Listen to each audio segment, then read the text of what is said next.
আসসালামু আলাইকুম। আমি doctor Rakib Hasan Mohammad, MD neurology, সহকারী অধ্যাপক হিসাবে কর্মরত আছি।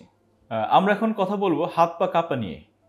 আমরা প্রায়ই রোগীদের কাছে একটা কমপ্লেইন শুনি যে উনি যখন কোনো গুরুত্বপূর্ণ কাজ করতে যান বা অফিসে বসের সামনে যান অথবা কোনো ছাত্র যখন শিক্ষকের সামনে পড়া দিচ্ছেন বা পরীক্ষা দিচ্ছেন, তখন তার গলা শুকিয়ে যাচ্ছে, হাত পা কাঁপছে এবং হাত ঘেমে যাচ্ছে। তো এই হাত পা কাঁপাটা কেন হয়? এটা হয় অনেক ক্ষেত্রেই, এর ক্ষেত্রে পারিবারিক ক্ষেত্রে একটা ইতিহাস থাকে যে পারিবারিকভাবে তার হয়তো তার ফ্যামিলি মেম্বার্স আদার অনেকেরই ছিল এই রোগটা, তারও আছে, এটা একটা কারণ।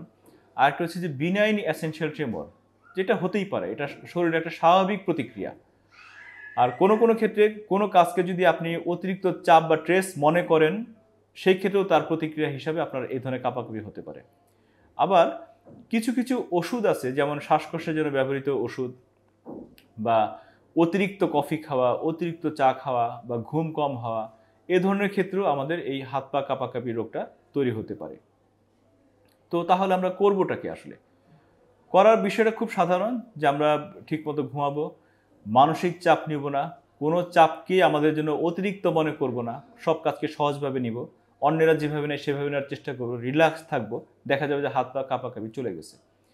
যদি এতেও না যায় তাহলে চিকিৎসকের পরামর্শ নেবেন। চিকিৎসক খুঁজে দেখবে যে অন্য কোনো কারণ আছে কিনা, যেমন কারো কারো থাইরয়েড রোগ থাকতে পারে, থাইরয়েড রোগেও এ ধরনের হাত পা কাঁপাকাঁপি হতে পারে, বা অন্য কোনো ওষুধের প্রভাবেও হাত পা কাঁপাকাঁপি হতে পারে। চিকিৎসক এই রোগটাকে নির্ণয় করে সেটাকে সংশোধনের চেষ্টা করবে এবং আপনি ভালো হয়ে যাবেন। আর যদি কোনো রোগ না থাকে বা সাধারণ মেজারে যদি এটা না কমে, তাহলে বিটা ব্লকার জাতীয় ওষুধ, যেমন প্রোপ্রানল, যেটা ইন্ডিভা নামে পাওয়া যায়, এই ধরনের ওষুধ অল্প মাত্রায় খেলেও দেখা যাচ্ছে যে এই হাত পা কাঁপাকাঁপি অনেকটাই ভালো হয়ে যায় বা কন্ট্রোল হয়ে যায়। সো এটার জন্য খুব ভয়ের কিছু নেই। ভালো থাকুন, সুস্থ থাকুন। ধন্যবাদ সবাইকে।